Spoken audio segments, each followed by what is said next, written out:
רוצים לברך אתכם, ברוכים הבאים להרצאה השנייה שלנו בסדרה היומית עיניים על עזה, שהיא התכנסות שהיא כאילו חיבור של מחאה ושל למידה. האורחת השנייה שלנו, האורחת שלנו היום היא דוקטור לינה דלאשה, שהיא היסטוריונית של פלסטין ישראל ובייחוד של ההיסטוריה של פלסטינים של 48. היא גם אקטיביסטית והיא פועלת הרבה למען צדק בפלסטין ובכלל, והיא תדבר איתנו היום על עזה והנכבה המתמשכת. לינה תדבר במשך 8 דקות בערך, ואחר כך נשאיר זמן לדיון קצרצר. כדי לייעל את התהליך, מי שרוצה לשאול שאלה מוזמנת לכתוב אותה בצ'אט, ואני אקרא אותה ללינה אחרי ההרצאה. ברוכה הבאה לינה, ותודה רבה שבאת לדבר איתנו. תודה רבה איילת ותודה לכולם שהגיעו, תודה על היוזמה. אני חושבת שמאוד קריטי להמשיך לדבר על עזה, במיוחד עכשיו, אבל אני חוזרת רגע בהיסטוריה, ואני אתחיל עם ראשיתה של התנועה הציונית, שבעצם מראשית ימיה ביקשה כתנועה התיישבותית קולוניאלית ליצור רשות פוליטית יהודית בפלסטין על חשבון האוכלוסייה הפלסטינית הילידה. היא מצאה בקולוניאליזם הבריטי תומך נלהב שחזק אותה ואפשר את ביסוסה במשך 2 עשורים, בהם עקרה התנועה הציונית עשרות אלפי איכרים פלסטינים תוך הרחבת ההתיישבות היהודית.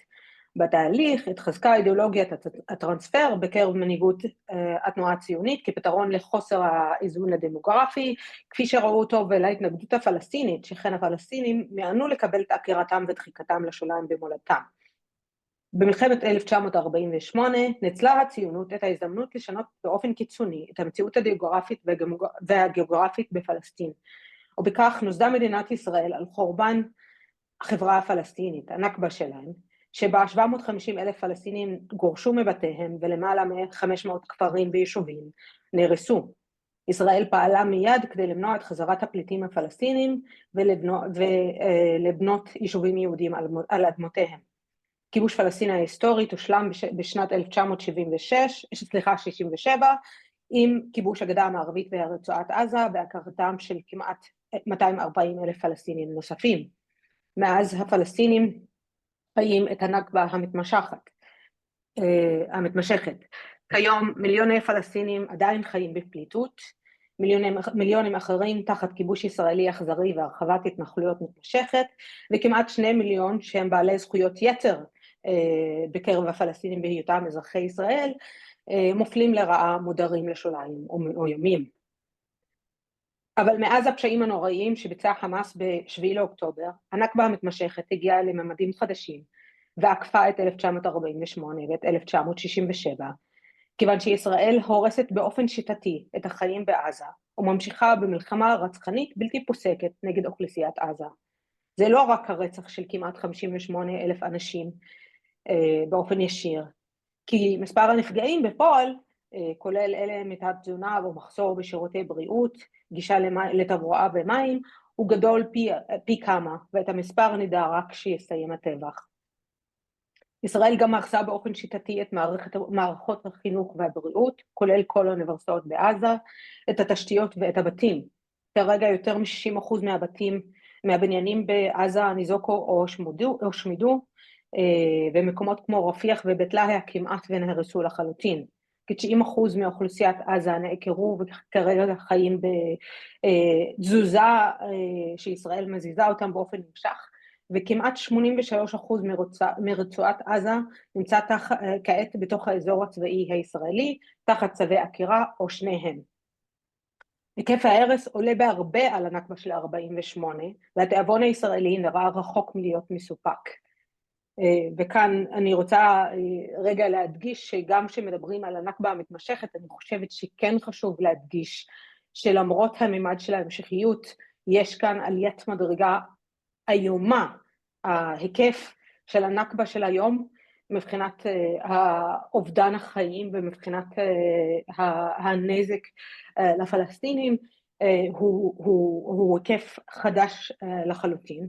ועם אלה, שיח הטרנספר שדעך במשך כמה שנים במיינסטרים הישראלי, חזר במלוא עוצמתו. גירוש תושבי עזה הפך לדבר שכיח בקרב הישראלים, עוד לפני רעיון הרביירה של טראמפ, וזכרו את רם בן ברק, אבל זה לא רק שיח. כפי שהדגיש לאחרונה פרופסור גדי אלגזי, הגירוש המתוכנן של אוכלוסיית עזה כבר בעיצומו, ומי שמסתכל על המפה של עזה היום עם כל האזורי ביטחון וכל אלה שישראל עם הרצועה הקטנה מאוד שבה הפלסטינים נדחקו יכול לזהות את התמונה. אבל אידיאולוגיית הטרנספר לא נעצרת בעזה. בעודנו מדברים, הקמפיין לטיהור אתני במסע פרייתה הואץ, ומי שלא ראה השבוע היה קריאה דחופה לפעולה ותגובה להאצת התהליך הזה על ידי אישור אימונים צבאיים בתוך שטח האש. בנוסף לאלה, 29 קהילות כבר נעקרו בתיהם בשטח C מאז אוקטובר 2023, והמתנחלים מגבירים את מסעות הטרור שלהם ומתפארים בהצלחתם, בזמן שהממשלה מאשרת או מסדירה עוד ועוד התנחלויות בגדה המערבית, עם הכוונה המוצהרת של דחיקת הפלסטינים, במיוחד משטח C, אבל לא רק. אפילו אזרחים פלסטינים בתוך ישראל מאוימים בשיח הגירוש, וגם באיומים משפטיים שונים של שלילת אזרחות וגירוש ומעצרים מנהליים וכל אלה. וכעת, כאשר תשומת הלב מופנית למלחמה באיראן, עלינו להיות ערניים יותר במעקב אחרי מה שקורה, או בהתנגדות לנכבה המתמשכת שנהיית לאכזרית יותר ויותר. גם בעזה, כשישראל רוצחת עוד ועוד פלסטינים כל יום, במיוחד בתורים לאוכל, אבל לא רק, גם כשהמצור וההרעבה ההמוניים נמשכים בעזה, וגם כאשר האיום בגירוש והאיום בעקירה מתרחבים יותר ויותר, אבל לא רק שם, גם בגדה המערבית אנחנו חייבים להיות בתשומת לב ולוודא שהנכבה הזאת, הנכבה המתמשכת, החוזרת, המתרחבת, לא תעבור בשקט, ושקולנו ומחאתנו יישמעו, ואולי מעבר לדיבור. תודה.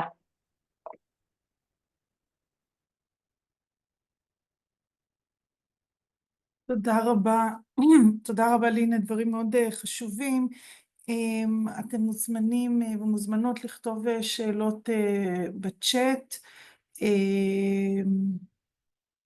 למי יש שאלה אחת לגבי הקלטה של אתמול, אנחנו בינתיים לא מפיצים הקלטות של ההרצאות, חשוב לנו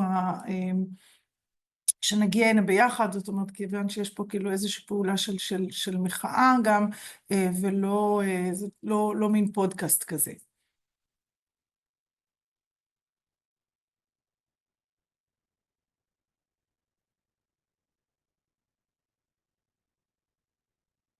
שאלות?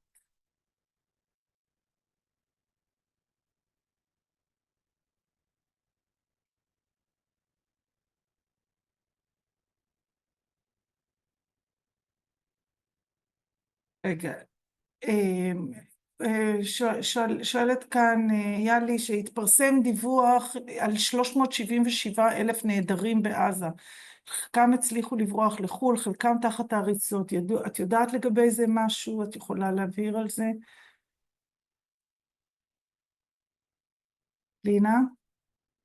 רגע, שנייה. השתקנו אותך, איפה את? רגע. הנה. עכשיו, סליחה. לא, אין לי נתונים מעבר למה שפורסם. אני גם חושבת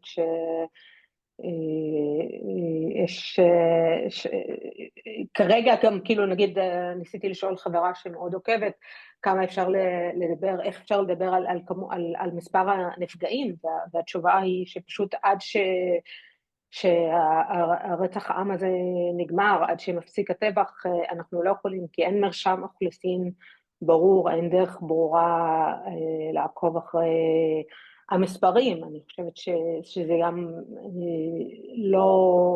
לא קריטי, אני חושבת שהמסה הקריטית שאנחנו כן יודעים היא מספיק ברורה, ולצערי גם לא מספיק מקוממת בקרב ישראלים או בקרב העולם, בשביל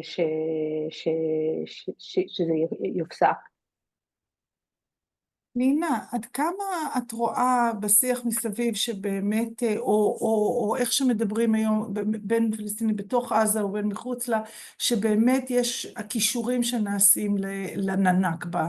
איך את יכולה לראות, איפה את רואה את הכישורים שנעשים היום? מההתחלה, מהימים הראשונים של המלחמה הרצחנית הזאת על עזה, המילה נכבה חזרה על עצמה, כי לפלסטינים היה ברור שבעצם אנחנו חווים משהו שהוא בסדר גודל היסטורי. הרי הנכבה זה לא רק האובדן חיים הקונקרטי, הרעיון של הנכבה הוא בעצם ההרס הטוטלי, העקירה הפלסטינית, בעצם מניעת אפשרות החיים הפלסטינים, הקיום הפלסטיני בתוך פלסטין ההיסטורית, או בחלקים נרחבים ממנה לפחות.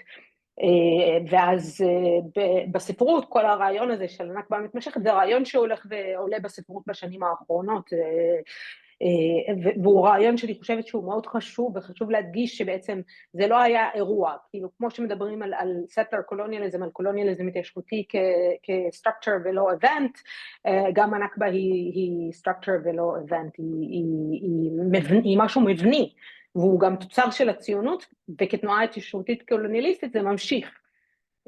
כמו שהמבנה הזה, ואז פלסטינים עדיין מדברים על זה, אבל אני חושבת שבמקביל יש גם שיח שמנסה להזהיר שבעצם אנחנו גם משהו שהוא אפילו מעבר לנכבה ההיסטורית, כאילו נכבה כמושג, כרעיון של טראומה קולקטיבית פלסטינית, הוא עוזר במידה מסוימת, אבל אני חושבת שגם יש שיח שמדגיש את הצורך בלהגיד אנחנו גם במונחים שאנחנו לא הכרנו היסטורית, כרגע מבחינת גודל האובדן הפלסטיני, וגם הפוטנציאל של הסקולסטיסייד, של הפוליטיסייד, שבאים עם הנכבה הזאת, אנחנו במשהו שהוא לא, תחום שהוא לא מוכר, אני חושבת.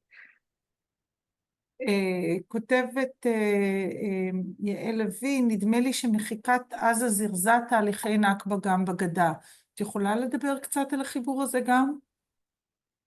כן, אני חושבת שזו נקודה מאוד חשובה, וזה אחד הדברים שניסיתי להדגיש בשיחה. אני חושבת שהשימוש הציני שנעשה ב7 לאוקטובר להרס עזה, ואני לא מכחישה שהיה פשעים איומים, אבל השימוש הציני בעצם התחבר לשיח שכבר היה קיים בתנועה המתנחלית, שבעצם שאף לספח ולגרש כמה שיותר פלסטינים. עזה קצת הייתה מחוץ לשיח הזה טיפה, כי ויתרו טיפה בגלל ההתנתקות, בגלל הרעיון הזה שבעזה אי אפשר לשלוט. אבל התנועה המתנחלית, כמו נגיד שאורית סטרוק, אני חושבת שמה את זה בצורה הכי טובה, מצאה את הרגע הנס הזה שלהם, בזה שבעצם עלו על הגל והתחילו להשתמש, ואפשר לראות את זה בכתיבה המתנחלית באופן מאוד מאוד ברור, שהם אומרים יש לנו רגע כוח, העולם כרגע מתמקד בעזה, ומצדיק את מה שאנחנו עושים בעזה בגלל השביעי לאוקטובר, תוך התעלמות מוחלטת מכל הפעולות של ישראל לאורך כל השנים האלה, ואז אנחנו משתמשים בדבר הזה, וזה לא במקרה שכמעט 30 אוכלוסיות כבר גורשו לחלוטין, חוץ מהאוכלוסיות שבהם חלקים נרחבים גורשו, בגלל שהשעת כושר הזאת מנוצלת על ידי הממשלה הפשיסטית ביותר בתולדות ישראל, והיו הרבה פשיסטים בעבר הישראלי, אבל גם על ידי התנועה המתנחלית בעצמה, שמי שעוקב אחרי אנשים כמו דניאלה וייס יודע שהם יודעים בעצם להשתמש ולנווט וליצור עובדות בשטח שהממשלה הישראלית יכולה לבנות עליהן. תודה. שואל אבנר גלעדי, אבל זו שאלה שראיתי פה גם כמה שאלות כאלה. הוא אומר תודה על הסיכום המזעזע הזה, ושואל מה ניתן לדעתך להיעשות על ידי אזרחים ישראלים מהשורה כדי להפסיק את הפשעים מעזה? אולי השמיני באוקטובר אני התכתבתי עם ידיד שלי, ידיד מאוד קרוב שלי, וכל הזמן אמרנו מה אפשר לעשות, כאילו אם נלך לגבול לעזה ונלך לשם, האם זה יעשה משהו, האם זה ישנה משהו, וזו שאלה שהיא גם שונה בהיקף עבורי ועבור רוב האנשים כאן, כי אני כפלסטינית גם יש לי פגיעות הרבה יותר גדולה לעומת ישראלים. אני חושבת שמי שיכול ללכת ולצעוד, זה לא יעצור את המלחמה, אבל זה יכול לשנות להביא תשומת לב. אני חושבת שצריך פשוט לעשות את כל מה שאפשר לעשות, כדי להביא תשומת לב, כדי לצעוק, כדי לעצור את הזוועה הזאת. רס"ן כנפני בסוף הרומן Man in the Sun, כותב למה לא דפקתם בדפנות איך קוראים לזה? The tank. Why didn't you knock on the tank? והפלסטינים כן דופקים, אבל אני חושבת שלא מספיק ישראלים דופקים, ולא מספיק ישראלים צועקים, ולא צועקים לכל הדרכים. אני חושבת שאחד המקומות המשמעותיים ביותר של ישראלים כיום, זה אני אישית חושבת מחוץ לישראל, זה לדבר לשיח הבינלאומי ולחזק את המחאה הבינלאומית נגד הפשעים של ישראל בעולם, ולהגביר את הקולות של פלסטינים, במיוחד של פלסטינים מעזה בהקשר הזה.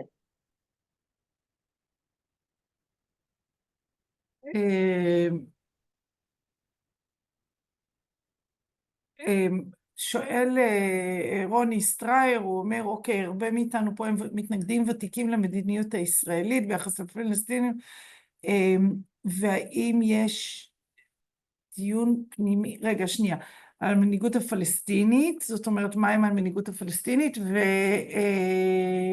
והאם את רואה, איך את רואה את עתיד היחסים בין ישראלים לפלסטינים?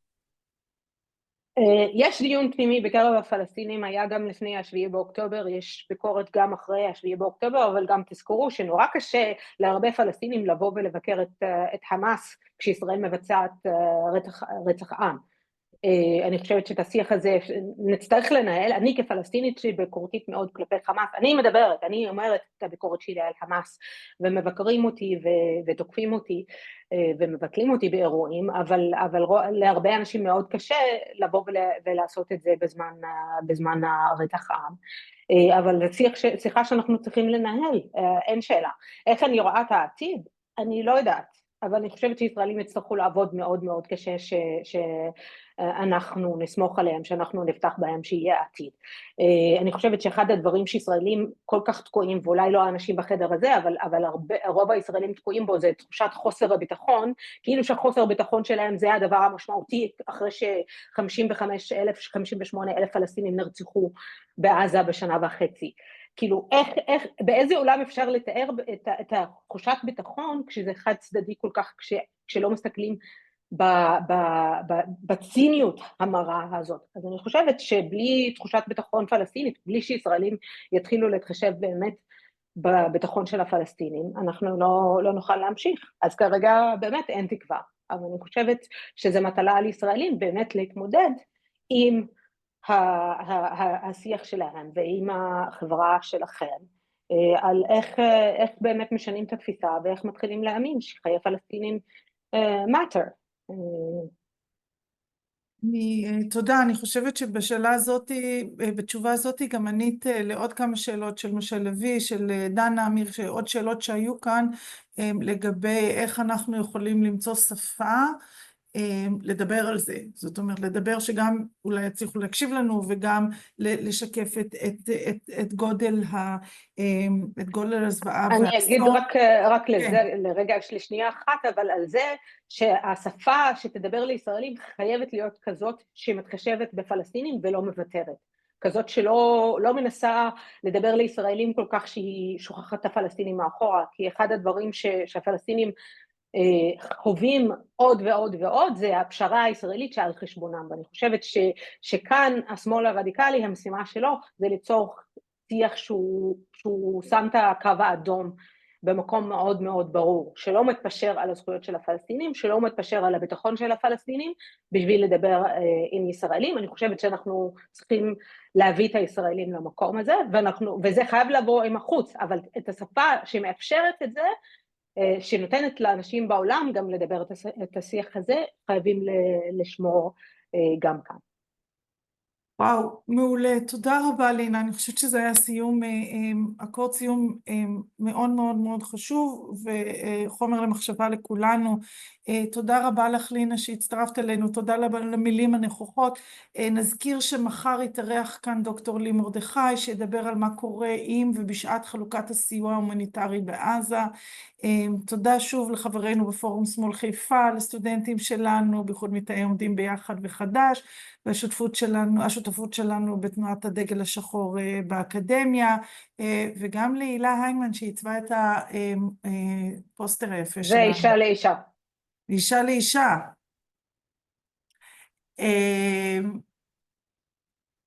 תודה רבה, לינה. ביי. תודה.